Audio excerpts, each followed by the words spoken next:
साथियों, कोरोना के खिलाफ लड़ाई का यह रास्ता लंबा है। एक ऐसी आपदा जिसका पूरी दुनिया के पास कोई इलाज ही नहीं है, जिसका कोई पहले का अनुभव भी नहीं है। तो ऐसे में नई नई चुनौतियां और उसके कारण परेशानियां हम अनुभव भी कर रहे हैं। ये दुनिया के हर कोरोना प्रभावित देश में हो रहा है और इसलिए भारत भी इससे अछूता नहीं है। हमारे देश में भी कोई वर्ग ऐसा नहीं है जो कठिनाई में न हो, परेशानी में न हो।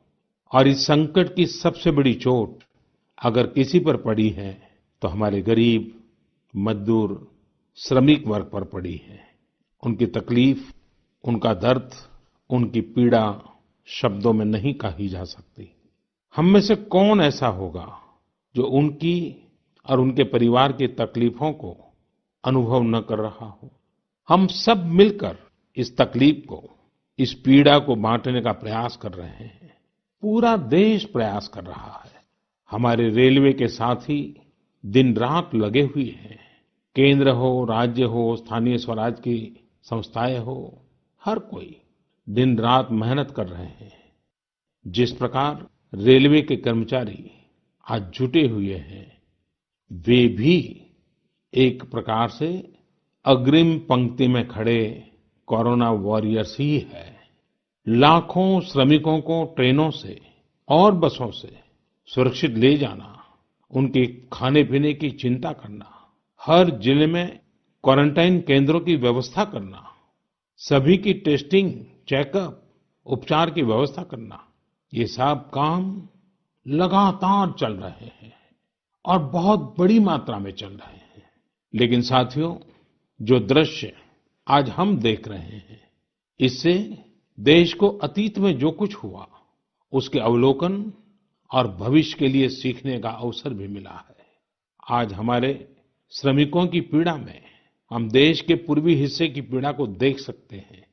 जिस पूर्वी हिस्से में देश का ग्रोथ इंजन बनने की क्षमता है, जिसके श्रमिकों के बाहुबल में देश को नई ऊंचाई पर ले जाने का सामर्थ्य है, उस पूर्वी हिस्से का विकास बहुत आवश्यक है। पूर्वी भारत के विकास से ही देश का संतुलित आर्थिक विकास संभव है। देश ने जब मुझे सेवा का अवसर दिया, तभी से हमने पूर्वी भारत के विकास को प्राथमिकता दी है। मुझे संतोष है कि बीते वर्षों में इस दिशा में बहुत कुछ हुआ है और अब प्रवासी मजदूरों को देखते हुए बहुत कुछ नए कदम उठाना भी आवश्यक हो गया है और हम लगातार उस दिशा में आगे बढ़ रहे हैं। जैसे कहीं श्रमिकों की स्किल मैपिंग का काम हो रहा है, कहीं स्टार्टअप्स इस काम में जुटे हैं, कहीं माइग्रेशन कमीशन बनाने की बात हो रही है। इसके अलावा केंद्र सरकार ने अभी जो फैसले लिए हैं, उससे भी गांवों में रोजगार, स्वरोजगार, लघु उद्योगों से जुड़ी विशाल संभावनाएं खुली हैं। ये फैसले इन स्थितियों के समाधान के लिए हैं, आत्मनिर्भर भारत के लिए हैं। अगर हमारे गांव आत्मनिर्भर होते, हमारे कस्बे, हमारे जिले, हमारे राज्य आत्मनिर्भर होते, तो अनेक समस्याओं ने वो रूप नहीं लिया होता जिस रूप में वो आज हमारे सामने खड़ी है। लेकिन अंधेरे से रोशनी की ओर बढ़ना मानव स्वभाव है। तमाम चुनौतियों के बीच मुझे खुशी है कि आत्मनिर्भर भारत पर आज देश में व्यापक मंथन शुरू हुआ है। लोगों ने अब इसे अपना अभियान बनाना शुरू किया है। इस मिशन का नेतृत्व देशवासी अपने हाथ में ले रहे हैं। बहुत से लोगों ने तो ये भी बताया है कि उन्होंने जो जो सामान उनके इलाके में बनाए जाते हैं, उनकी एक पूरी लिस्ट बना ली है।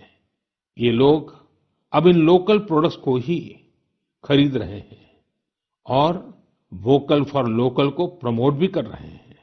मेक इन इंडिया को बढ़ावा मिले, इसके लिए सब कोई अपना अपना संकल्प जता रहा है।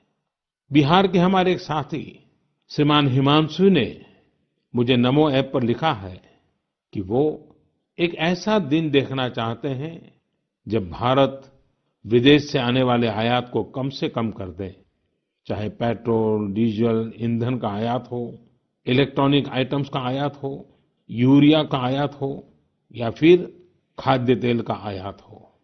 मैं उनकी भावनाओं को समझता हूँ।